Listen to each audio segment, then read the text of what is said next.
श्रीगुरुभ्यो नमः। हरि ओम्।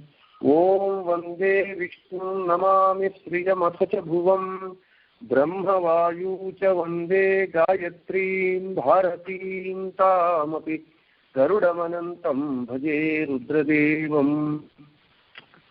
देवीं वंदे सुपरितां वारुणीमप्युमान्ताम् इंद्रादीं काममुख्यानपि गुरून्मद्गुरूंश्च अभ्रमं भङ्गरहितं अजडं विमलं सदा आनन्दतीर्थमतुलं भजे तापत्रयापहम्। पृथ्वीमण्डलमध्यस्थाः पूर्णबोधमतानुगाः वैष्णवाः विष्णुहृदयाः तान् नमस्ये। गुरुर्ममा आपादमौलिपर्यन्तं गुरूणामाकृतिं स्मरेत् तेन विघ्नाः प्रणश्यन्ति सिद्ध्यन्ति च मनोरथाः। श्री विद्यासागरमाधवतीर्थगुरुभ्यो नमः। हरि ओम्। नारायणं सुरगुरुं जगदेकनाथं भक्तप्रियं सकललोकनमस्कृतं च त्रैगुण्यवर्जितमजं विभुमाद्यमीशं वन्दे भवद्न ममरासुरसिद्धवन्द्यं नारायणं नमस्कृत्य नरं चैव नरोत्तमं देवीं सरस्वतीं व्यासं ततो जयमुदीरयेत्। नारायणाय परिपूर्णगुणार्णवाय विश्वोदयस्थितिलयोन्नियतिप्रदाय ज्ञानप्रदाय विबुधासुरसौख्यदुःखसत्कारणाय वितताय नमो नमस्ते। నిన్నటి రోజున 25వ శ్లోకం చెప్తున్నాము. మహాత్మ్యదేహ శృతి ముక్తిగతే శివశ్చ బ్రహ్మాచ తద్గుణగతౌ న కథంచనేశౌ న శ్రీః కుతస్తదపరేస్య సుఖస్య మాత్రా వినశ్యంతి ముక్త సుగుణాశ్చ శతావరేణ అనేటటువంటి శ్లోకాన్ని చెప్పుకుంటూ విశేష వివరణలో మహాత్మ్యదేహ అనేటటువంటి విషయాన్ని నిన్న విస్తారంగా చెప్పుకున్నాం. ఇక ఆ శ్లోకంలో ఉన్నటువంటి ప్రతి ఒక్క పదానికి ఎంత విశేషాలు ఎన్ని విశేషార్థాలు ఉన్నాయి అనేటటువంటి విషయాన్ని చూస్తూ వద్దాం. ఇక శృతి ముక్తిగతే అన్నారు మధ్వాచార్యుల వారు. ఏమిటి అంటే శృతి అంటే సంసారము, శృతి ముక్తి యందు ముక్తి యందు ఈ రెండింటి యందు గతి అని అంటే స్వామి అయినటువంటి వాడు, ఈశుడైనటువంటి వాడు అని భగవంతుణ్ణి మధ్వాచార్యుల వారు సంబోధించారు. శృతి ముక్తి గతే సంసారము ముక్తులందు ముక్తి యందు ఈ రెండింటి యందు స్వామి అయినటువంటి భగవంతుడిని సంబోధించారు.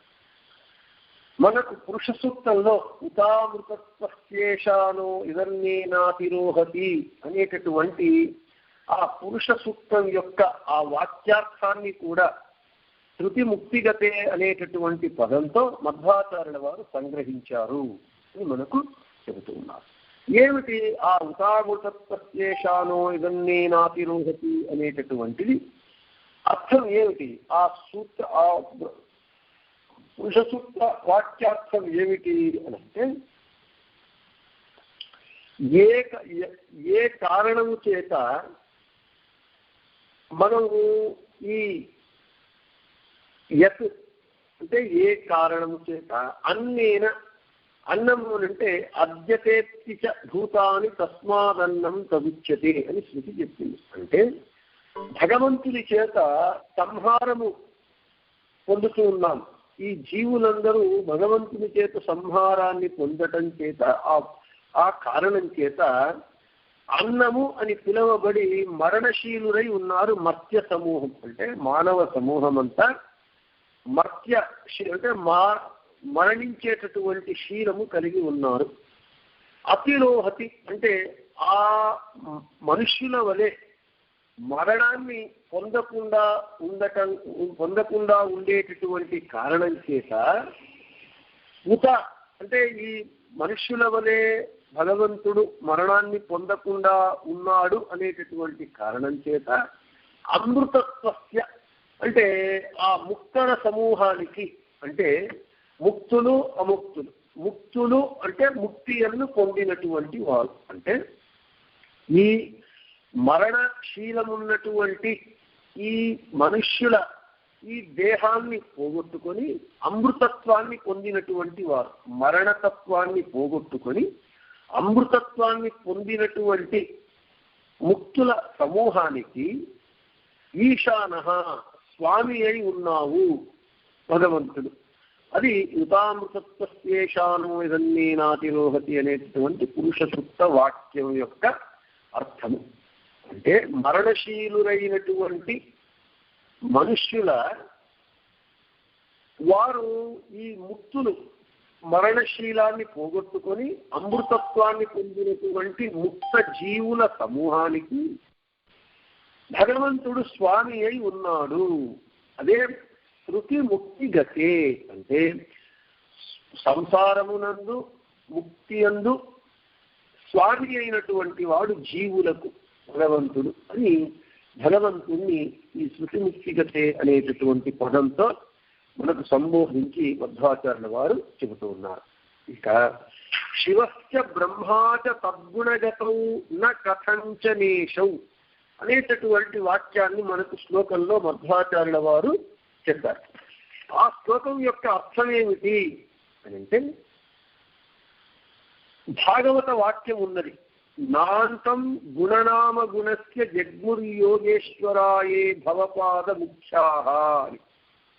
అంటే రుద్రుడు, శంకరుడు, చతుర్ముఖ బ్రహ్మ మొదలైనటువంటి యోగి శ్రేష్ఠులు కూడా, వీళ్ళందరూ అంటే రుద్రుడు, శంకరుడు, చతుర్ముఖ బ్రహ్మ మొదలైనటువంటి వారందరూ సత్వరజస్తమో గుణరహితుడైనటువంటి భగవంతుడు సత్వరజస్తమో గుణరహితుడు. అతనికి ప్రకృతి సంబంధమైనటువంటి త్రిగుణ రహితుడు, త్రిగుణములు లేనటువంటి వాడు, మనం త్రిగుణ వర్జితుడు.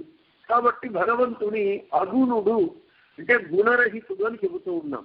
అంటే ఇక్కడ గుణరహితుడు అంటే గుణములే లేనటువంటి వాడు అని అర్థం కాదు. గుణరహితుడు అంటే ప్రాకృతమైనటువంటి సత్వరజస్తమో గుణములు లేనటువంటి వాడు అని అర్థమే గాని వాడు అనంత కళ్యాణ గుణపరిపూర్ణుడు. ఇక్కడ మనము అగుణుడు అంటే గుణరహితుడు అంటే ఇక్కడ అర్థం చేసుకోవలసింది భగవంతుడు ప్రాకృతమైనటువంటి సత్వరజస్తమో గుణములు లేనటువంటి వాడని అర్థం చేసుకోవాలి, అంతేగాని గుణములే లేనటువంటి వాడు నిర్గుణుడు అని మనం ఎప్పటికీ అర్థం చేసుకోకూడదు.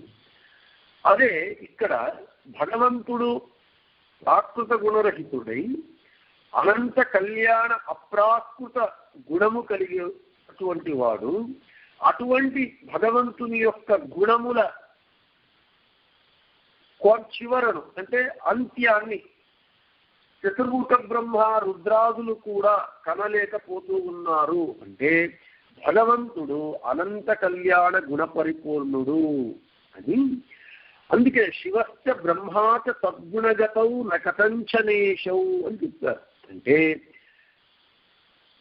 ఆ భగవంతుని యొక్క గుణగణములను తెలుసుకునేటటువంటి విషయంలో, అంటే సమగ్రంగా సాకల్యముగా తెలుసుకునేటటువంటి విషయంలో బ్రహ్మ రుద్రాదులు కూడా వారు కూడా తెలుసుకోలేకపోతూ ఉన్నారు.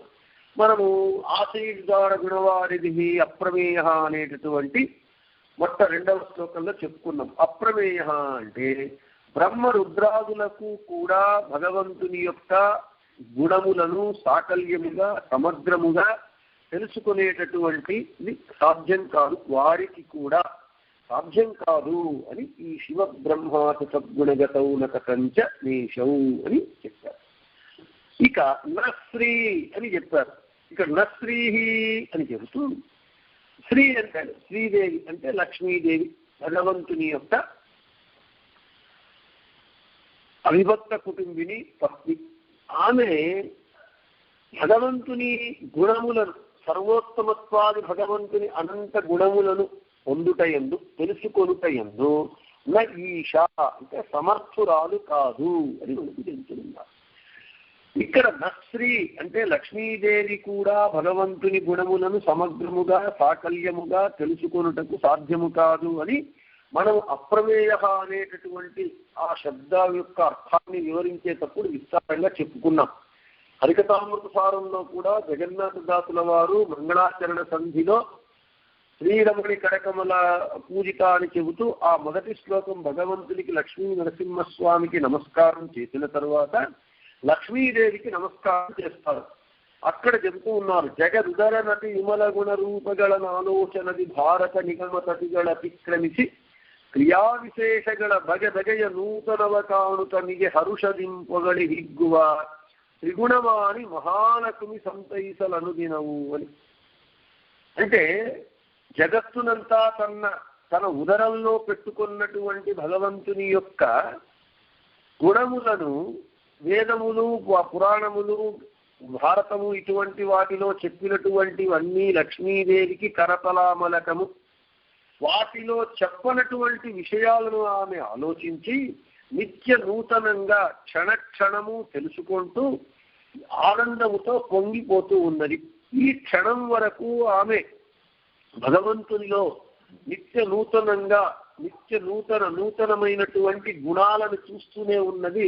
దాని యొక్క ఇంత గుణములు ఇక అయిపోయాయి, భగవంతునిలో గుణములు ఇక లేవు అని అంత్యము కానరాక ఆమె ఇప్పటికీ ఆలోచిస్తూనే ఉన్నది అని అప్రమేయ శబ్దం వివరించేటప్పుడు చెప్పుకున్నాం.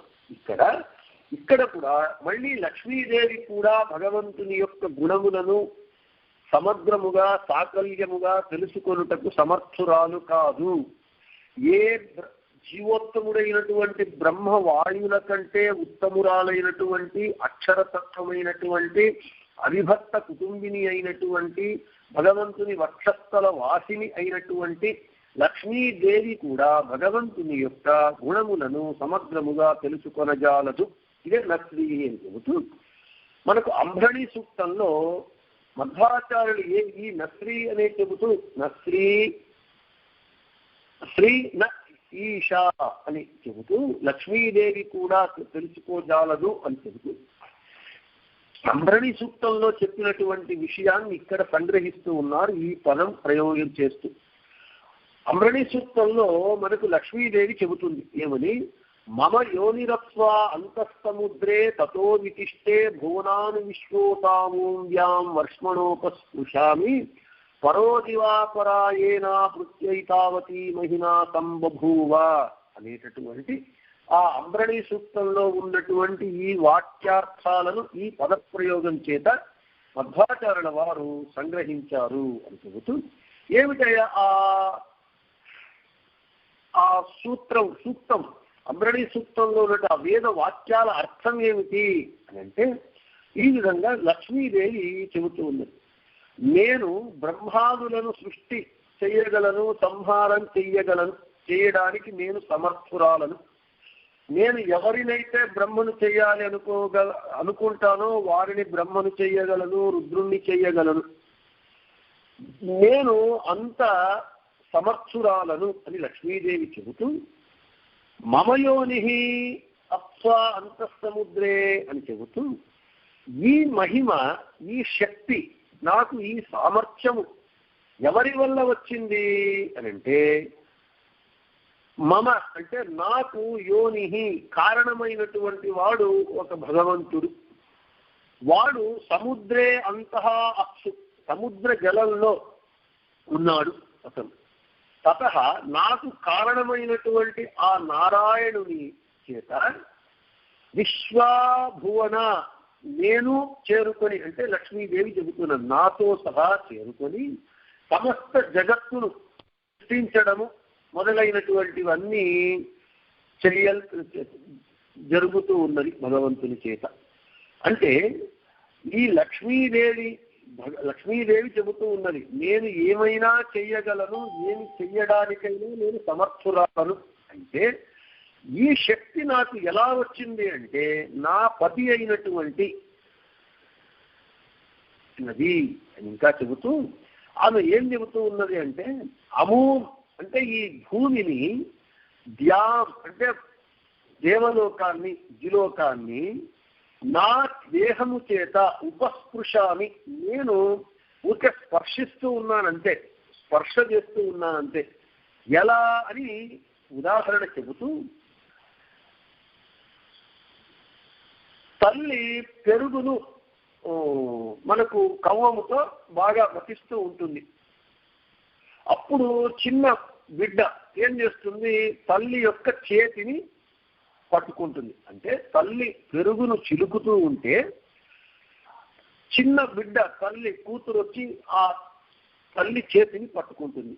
అంటే అప్పుడేమి, నేను కూడా పెరుగును చిలికాను అని ఆ చిన్న పాప అనుకుంటుంది. అదేవిధంగా నేను కూడా భగవంతుడు ఈ జగత్తు యొక్క సృష్టి స్థితి సంహార నియమన బంధ జ్ఞాన అజ్ఞాన మోక్ష ఈ కార్యాలు చేస్తూ ఉన్నప్పుడు నేను కూడా ఊరికే నా చెయ్యిని చిన్న పాప ఎలా తల్లి పెరుగును చిలుకుతూ ఉన్నప్పుడు తల్లి చేతిని పట్టుకుని తాకి నేను కూడా పెరుగును చిలికాను అని అనుకుంటుందో అలా నేను అంతే, కేవలము నిమిత్త మాత్రురాలు. ఇంకా చెబుతున్నది, నేను నిమిత్త మాత్రులను. భగవంతుడు దివా అంటే ద్యునామకమైనటువంటి నా రూపము కంటే పరహ ఉత్తముడు. ఏనా పృథివ్య ఈ పృథివీ నామకురాలైనటువంటి నా రూపము కంటే పరహ ఉత్తముడు భగవంతుడు. నా మహిమకు ఏతావతి అంటే సంబభువ, నా యొక్క మహిమకు నా యొక్క సామర్థ్యానికి నా యొక్క శక్తికి ఇతిమితులు ఉన్నాయి, అంటే పరిమితులు ఉన్నాయి అని లక్ష్మీదేవి చెప్పుకుంటూ ఉన్నది. అయితే భగవంతుని యొక్క సామర్థ్యానికి పరిమితి లేదు, అమితమైనటువంటి శక్తి సామర్థ్యములు కలిగినటువంటి వాడు అని లక్ష్మీదేవి చెబుతూ ఉన్నది అని ఆ నస్త్రీ అని చెబుతూ మనకు ఆ ఒక పదజాలంతో మనకు చెబుతూ ఉన్నారు. ఇక అంటే భగవంతుని యొక్క సర్వోత్తమత్వాన్ని, భగవంతుని యొక్క సర్వ సామర్థ్యాన్ని, భగవంతుని యొక్క అఘటనాఘటన సామర్థ్యాన్ని, అచింత్యాద్భుత శక్తిని ఇక్కడ మధ్వాచార్యుల వారు వేదాలలో పురాణాలలో వీటిలో చెప్పినటువంటి వాటిని అన్నింటినీ ఒక్కొక్క పదముతో సంగ్రహించి భగవంతుని యొక్క విశిష్టమైనటువంటి విశేషమైనటువంటి భగవంతుని సర్వోత్తమత్వాన్ని ఇక్కడ మనకు ప్రతిపాదన చేస్తూ ఉన్నారు. ఇక్కడ ఈ భారత తాత్పర్య నిర్ణయంలో అసలు మధ్వాచార్యుల వారు ఈ గ్రంథాలను ఎందుకు రచించారయ్యా అనంటే వారు చెప్పినటువంటి తత్వం ఏమిటి, హరియే సర్వోత్తముడు, వాయువే జీవోత్తముడు, భగవంతుని యందు ఈశ దాస భావముతో భక్తిని చెయ్యాలి, భక్తిని చేసి సాధకుడైనటువంటి వాడు ఈ సాధన శరీరముతో సాధన చేసి జన్మను సార్థకం చేసుకోవాలి అనేటువంటి ఆ యథార్థ జ్ఞానాన్ని, భగవంతుని యొక్క యథార్థ జ్ఞానాన్ని అంటే జీవాత్మ పరమాత్మల యథార్థ జ్ఞానాన్ని మనకు తెలియజేస్తూ ఉన్నారు మనకు మధ్వాచార్యుల వారు. ఇక సుఖస్య మాత్రి ముక్తగణాశ్చ శతావరేణ అని మధ్వాచార్యుల వారు మనకు చెప్పారు. చివరిగా చెబుతూ ఈ వాక్యముతో, ఈ శ్లోకంలో ఉన్నటువంటి ఈ వాక్యంతో ఏతస్యైవానందస్య అన్యాని భూతాని జీవంతి అనేటటువంటి శృతి, సైషానందస్య మీమాంసా భవతి అనేటటువంటి ఆనంద తారతమ్యాన్ని చెప్పేటటువంటి శృతి అర్థాలను కూడా ఈ వాక్యముతో సంగ్రహించారు అని మనకు చెబుతూ ఉన్నారు. అంటే మనకు ఆనందం, ఈ ముక్తిలో మనం ఆనందం పొందుతూ ఉన్నాము. ముక్తి అంటే స్వస్వరూపానందాన్ని పొందటమే ముక్తి. ఆ ముక్తిలో ఆనందాన్ని పొందటంలో కూడా తారతమ్యము. ఈ తారతమ్యం అనేటటువంటిది మనకు సర్వకాల సర్వావస్థలందు సదా ఉంటుంది, ముక్తిలో కూడా తారతమ్యం ఉంటుంది, జీవులలో కూడా ఆ ముక్తి యందు కూడా జీవులు అనుభవించేటటువంటి దానిలో కూడా తారతమ్యము, ఆ ఆనంద తారతమ్యాన్ని తెలిపేటటువంటి ఆ శృతి వాక్యముల అర్థాన్ని సుఖస్య మాత్రామశ్నంతి ముక్తగణాశ్చ శతావరేణ అనేటటువంటి వాక్యముతో ఇక్కడ మధ్వాచార్యుల వారు సంగ్రహించారు అని మనకు చెబుతూ ఉన్నారు. మొదటి శృతి యందు ఏతస్యైవానందస్య అన్యాని భూతాని జీవంతి అని అంటే జీవుడు అనుభవించేటటువంటి ఆనందము ఎటువంటిది అని అంటే భగవంతుడి యొక్క ఆనందములో ఏకదేశము ఒక భాగంలో ఆ భగవంతుని యొక్క ఆనందమునందు ఏకదేశం అంటే ఇతరులు పొందుతారు ఆనందాన్ని. ఆ ఏకదేశ ఆనందము కూడా అందరు జీవులు సమానముగా పొందరు. వారిలో మనకు ఆనందం ఎక్కువ ఉంటుంది, నీచులకు అంటే తారతమ్యంలో తక్కువ ఉన్నవారికి తక్కువ ఆనందము, అలాగే శతగుణితము అంటే 100 పట్లు తక్కువ ఎక్కువ అనేటటువంటి ఆ ఆనంద తారతమ్యాలు ఉంటూ ఉన్నాయి. ముక్తి యందు కూడా తారతమ్యం ఉన్నది జీవుల ఆనందానుభవంలో. అందుకే మధ్వ మతం అనేటటువంటిదే తారతమ్య మతం. అందుకే మొదట మనం చెప్పుకున్నాం, పురంధరదాసుల వారు చెప్పారు, మధ్వ మతದ సిద్ధాంతದ పద్ధతి బిడಬೇಡಿ ಬಿಟ್ಟು ಕೆಡಬೇಡಿ, ಹರಿ ಸರ್ವೋತ್ತಮ ಹೌದೆಂಬೋ ಜ್ಞಾನವ ತಾರತಮ್ಯದಿಂದ ತಿಳಿಯುವ మార్గ బిడಬೇಡಿ బిట్టు ಕೆಡಬೇಡಿ. ఈ తారతమ్యం అనేటటువంటిది ఎప్పుడూ ఉంటుంది, ఈ కాలంలో ఉంటుంది ఈ కాలంలో ఉండదు అనేటటువంటి ప్రశ్నే లేదు. ఎందుకయ్యానంటే భగవంతుడు అనాది నిత్యుడు, జీవుడు అనాది నిత్యుడు. ఈ పరస్పరము జీవుల మధ్య తేడా ఉంటూ ఉన్నది, సంసారంలోనూ ఉంటుంది, ముక్తి యందు ఉంటుంది. ఆ ముక్తిలో అనుభవించేటటువంటి ఆనందంలో కూడా తారతమ్యం ఉంటుంది అని మనకు చెబుతూ ఉన్నారు. అయితే ఇక్కడ ఇది మనకు ఎంత ప్రాక్టికల్గా మన లైఫ్లో మన జీవనం మనకు ఈ తారతమ్యం అనేటటువంటిది అనుభవానికి వస్తూనే ఉంటుంది. ఒక్కడున్నట్లుగా ఒకడు ఉండడు, ఒకడు అర్థం చేసుకున్నట్లుగా ఇంకొకడు అర్థం చేసుకోడు. ఉదాహరణకు ఒక టీచరు క్లాస్లో పాఠం చెబుతూ ఉంటాడు, ఒకటే చెప్పేవాడు ఒకటే టీచరు, వాడే చెప్పేటటువంటిది ఒకటే విషయము. లెక్కలు అనుకోండి, సైన్స్ అనుకోండి, చెప్పేవాడు ఒకటే, చెప్పే విషయము ఒకటే. ఒక 30 మంది ఉన్న క్లాసులో పాఠం చెబితే 30 మంది ఒకే చేసుకోడు, చెప్పేవాడు ఒకటే, చెప్పే విషయము ఒకటే అయినా ఒక్కొక్కడు ఒక్కొక్క రీతిగా, అంటే ఒకడు బాగా అర్థం చేసుకుంటాడు, ఇంటెలిజెంట్ స్టూడెంట్ బాగా అర్థం చేసుకుంటాడు, యావరేజ్ స్టూడెంట్ మధ్యస్థంగా తెలుసుకుంటాడు, డల్ స్టూడెంట్ కొద్దిగా అర్థం చేసుకుంటాడు, డల్లెస్ట్ ఏమీ అర్థం చేసుకోడు. ఎందుకయ్యానంటే తారతమ్యం. మన భాషలో చెప్పాలంటే ఒక ఐక్యూ అంటారు, ఇంటెలిజెంట్ కోషెంట్ అని అంటాం. ఈ ఐక్యూ అనేటటువంటిది మనిషికి తేడా ఉంటుంది, అందరికీ ఒకే రీతిగా ఉండదు. అందరికీ ఒకే రీతిగా జీవులందరూ ఒకటే, తేడా లేదు అనేటట్లుంటే అందరూ ఒకే రీతిగా ఉండవలసింది. ఇప్పుడు ఈ ప్రపంచంలో ఇంత విచిత్రమైనటువంటి హెచ్చు తగ్గులు ఎందుకున్నాయి అనంటే ఆ ప్రపంచము అనేటటువంటి శబ్దం యొక్క అర్థమే ప్రపంచము అంటే ప్రకృష్టమైనటువంటి పంచభేదములు కలిగినటువంటిది. కాబట్టి ఈ జగత్తు దీనికి ప్రపంచము అని పేరు వచ్చింది. అదే అంటారు మధ్వాచార్యులు, బహుచిత్ర జగత్ బహుదాకరణాత్. బహుచిత్రమైనటువంటిది ఈ జగత్తు, ఒకరున్నట్లుగా ఒకరుండరు, ఒకరికున్న తెలివి ఇంకొకరికి ఉండదు. ఈ విధంగా ఆ తారతమ్యం అనేటటువంటిది మన యొక్క జీవితంలో ప్రతిరోజు మనం అనుభవిస్తూనే ఉన్నాము. అందుకే అన్నారు ముందు ముక్తిగతే అంటే శృతి అంటే సంసారం, ముక్తి అంటే మోక్షం. ఈ సంసారంలో ఉన్నటువంటి జీవులకును ముక్తిలో ఉన్నటువంటి జీవులకును అందరికీ ఈశుడైనటువంటి వాడు. కాబట్టి భగవంతుడు అందరికీ ప్రభు. ఈ జీవులలో ఈ తారతమ్యం ఉంటూ ఉన్నది. ఇది ముక్తి యందు కూడా తారతమ్యము పోదు. ఆ ముక్తిలో ఆనందాన్ని కూడా ఉత్తమ అంటే ఉత్తమ జీవులు అంటే ఉత్తమ ఆనందాన్ని పొందుతారు.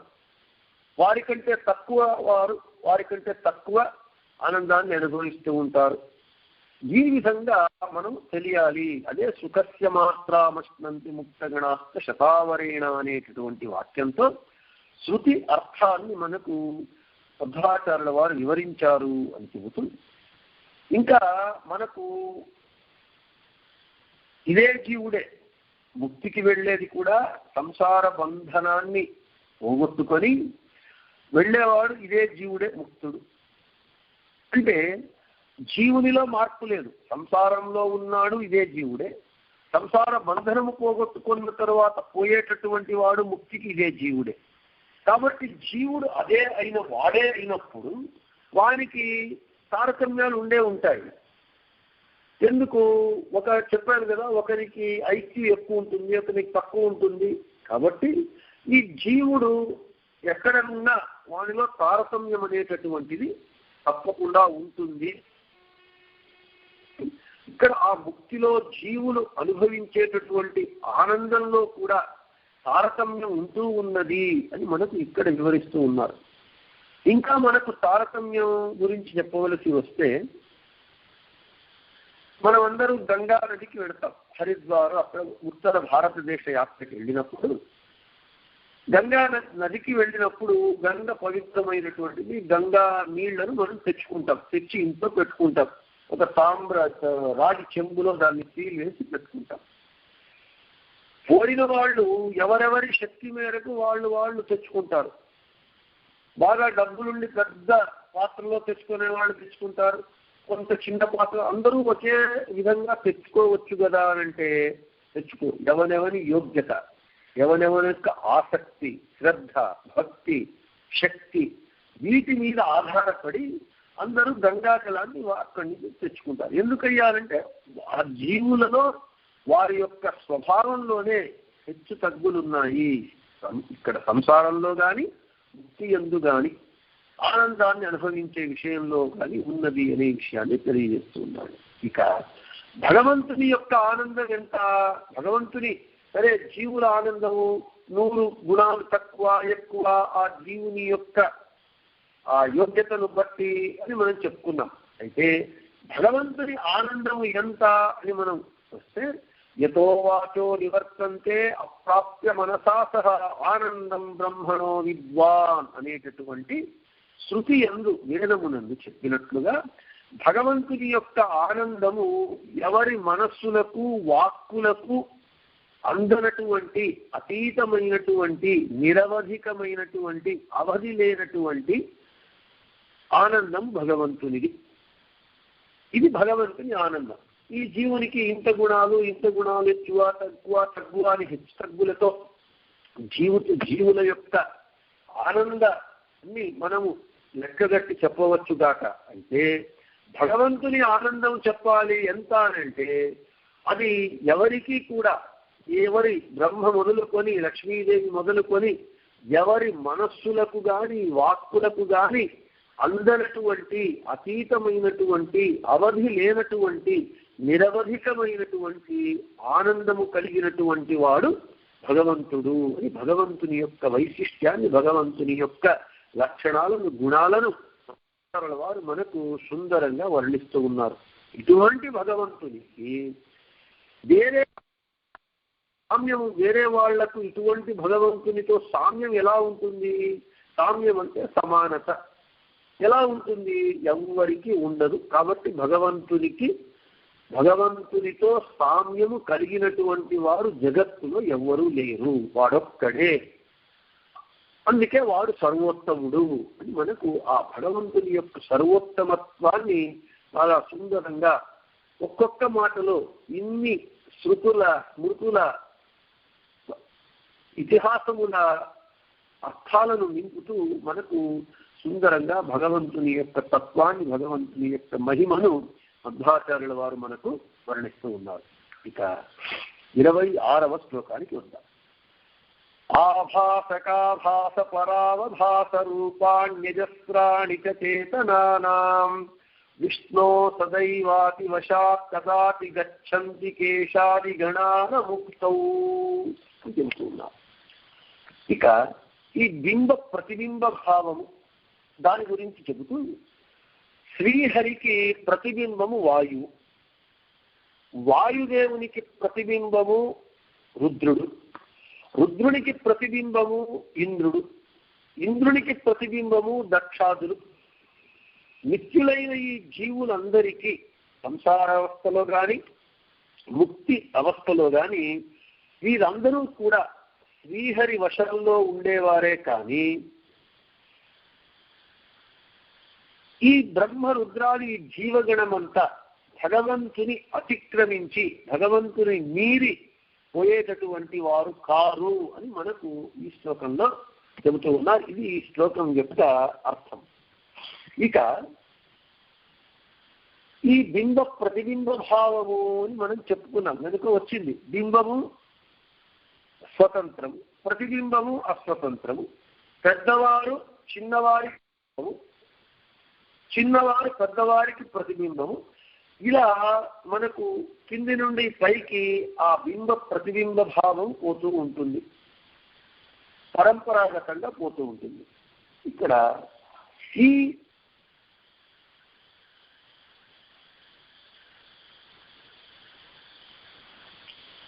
లక్ష్మీదేవి మొదలుకొని బ్రహ్మవాయు, జీవోత్తములైనటువంటి బ్రహ్మవాయు మొదలుకొని గరుడ శేష రుద్ర దేవతలు మొదలుకొని తృణాంత పర్యంతము అందరూ కూడా, అది మోక్షంలో కానీ సంసారంలో కానీ అందరూ భగవంతుని అధీనులు. కాబట్టి భగవంతుని అధీనులు కాబట్టి భగవంతుని అతిక్రమించి ఎవరూ పోలేరు.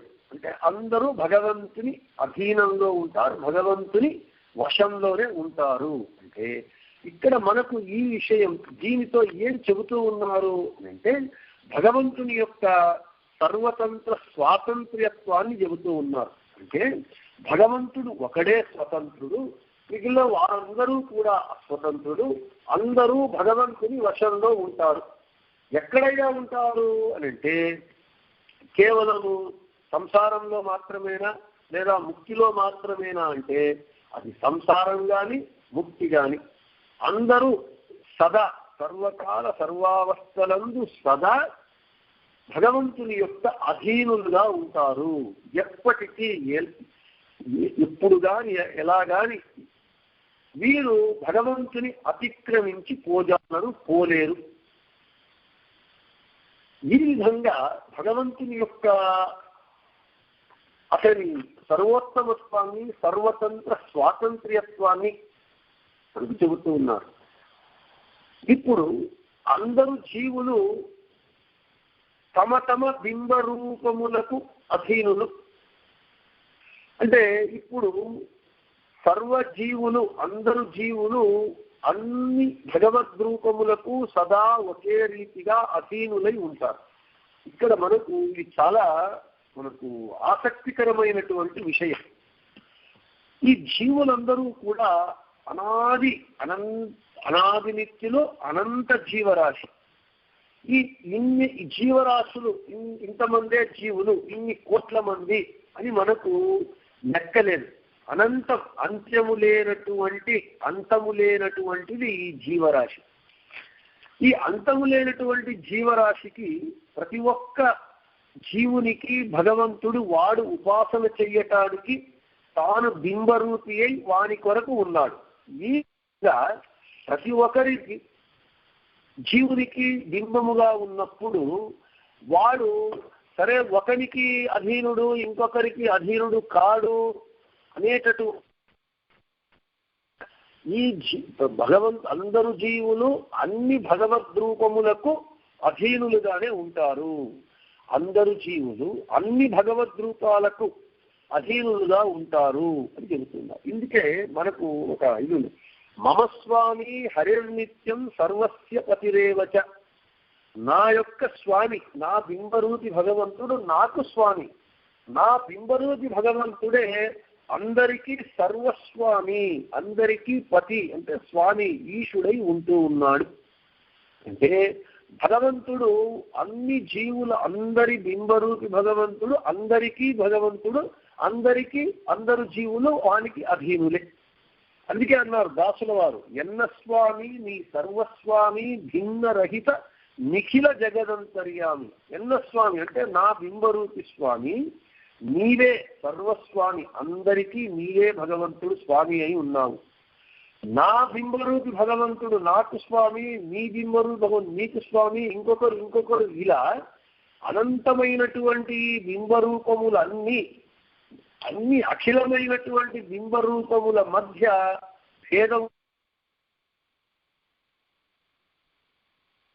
నా భగవంతుడు నీ భగవంతుడు, నీ బింబరూపి నా బింబరూపి ఇంకొకరి బింబరూపి, అందరూ కూడా అంత భగవద్రూపాలు ఒకటే, అందరికీ అతనే స్వామి, ఆ భగవద్రూపముల మధ్య భేదము లేదు అని ఈ తత్వాన్ని మనకు చెబుతూ ఉన్నారు. ఇక్కడ ఈ ప్రతిబింబ భావాన్ని చెబుతూ ఈ విధంగా భగవంతుడు అందరి భగవద్రూపాలకు అందరు జీవులు ఒకే రీతిగా అధీనులై ఉంటారు. ఎందుకంటే భగవంతుడొక్కడే సర్వతంత్ర స్వతంత్రుడు, మిగిలిన వాళ్ళందరూ అస్వతంత్రులు. అందుకే అన్నారు రెండే తత్వాలు, స్వతంత్రం అస్వతంత్రంచా ద్విధం తత్వమిష్యతే. మధ్వాచార్యులు వారు చెప్తారు రెండే తత్వాలు, ఒకటి స్వతంత్ర తత్వము, రెండవది అస్వతంత్ర తత్వము. స్వతంత్ర తత్వంలో భగవంతుడు ఒక్కడే, లక్ష్మీదేవి కూడా లేదు, వాడొక్కడే స్వతంత్ర తత్వంలో. ఇక మిగిలిన వాళ్ళందరూ కూడా అస్వతంత్రుడు. కాబట్టి ఈ ప్రతిబింబ భావంలో కూడా అందరికీ భగవంతుడే బింబరూపి. సరే, పరంపరాగతంగా ఇలా మనకు పెద్దవారు చిన్నవారికి బింబము ఈ విధంగా పరంపరాగతంగా వస్తూ వాయుదేవుల వారు భగవంతుడికి నేరు ప్రతిబింబము ఈ విధంగా మనకు వస్తుంది. అయితే ఇక్కడ చెప్తున్నటువంటి ఏమిటంటే అన్ని జీవులకు భగవంతుడి బింబరూపిగా ఉంటూ ఉన్నాడు. ఆ ఉంటూ ఉండటమే కాకుండా ఆ భగవద్రూపముల మధ్య భేదము లేకుండా అందరు జీవులు కూడా అన్ని భగవద్రూపాలకు అధీనులుగా ఉంటూ ఉన్నారు అని మనకు ఈ విధంగా ఆ ప్రతిబింబ భావం యొక్క విషయాన్ని బాగా సుందరంగా ఇక్కడ మనకు వివరిస్తూ ఉన్నారు మధ్వాచార్యుల వారు.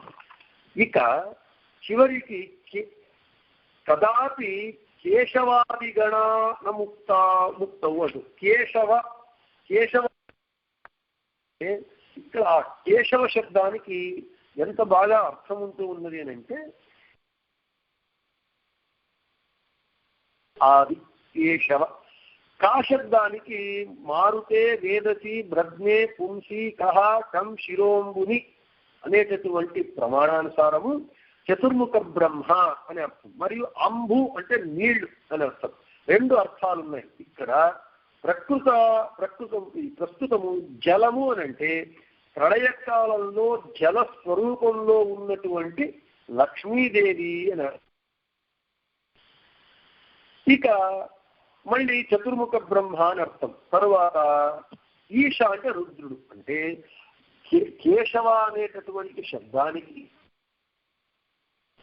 కా శబ్దంతో ప్రళయకాలంలో జల రూపంలో ఉన్నటువంటి లక్ష్మీదేవి మరియు బ్రహ్మాని చెబుతూ, ఈశా శబ్దంతో శంకరుడుని చెబుతూ వీళ్లకు ఈశుడుగా ఉన్నటువంటి వాడు, ప్రభువుగా ఉన్నటువంటి వాడు అని మనకు ఆ కేశవ శబ్దానికి అర్థం చెబుతూ ఉన్నారు. ఈ విధంగా ఈ శ్లోకంలో ఆభాసకాభాస పరావభాస రూపాణ్యజస్రాణిక చేతనానాం విష్ణో సదైవాదివశాత్ కదాపి గచ్చంతి కేశాదిగణానముక్తౌ అనేటటువంటి శ్లోకంలో ఈ తారతమ్యము, భగవంతుని బింబరూపాలు, భగవంతుని బింబరూపముల మధ్య అభేదము ఇవన్నీ కూడా మనకు వివరించారు మధ్వాచార్యుల వారు చెబుతూ ఈ సమగ్ర శ్లోకం అంతా ఒక శృతి వాక్యము అని మనకు చెబుతూ ఉన్నారు. అంటే మధ్వాచార్యుల వారి యొక్క రచనలన్నీ కూడా ప్రమాణపూరితంగా ఉంటాయి, ప్రమాణము సహితంగా ఉంటాయి.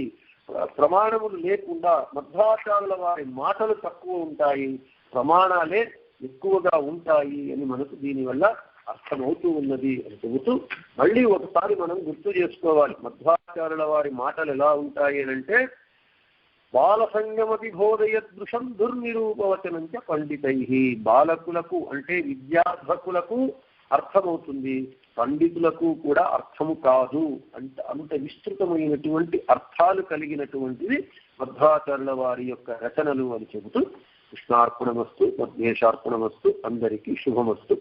రేపు పాఠ్యమి కాబట్టి రేపు పాఠం ఉండదు, ఎల్లుండి యథాప్రకారంగా మనకు పాఠం ఉంటుంది 30వ తారీఖు.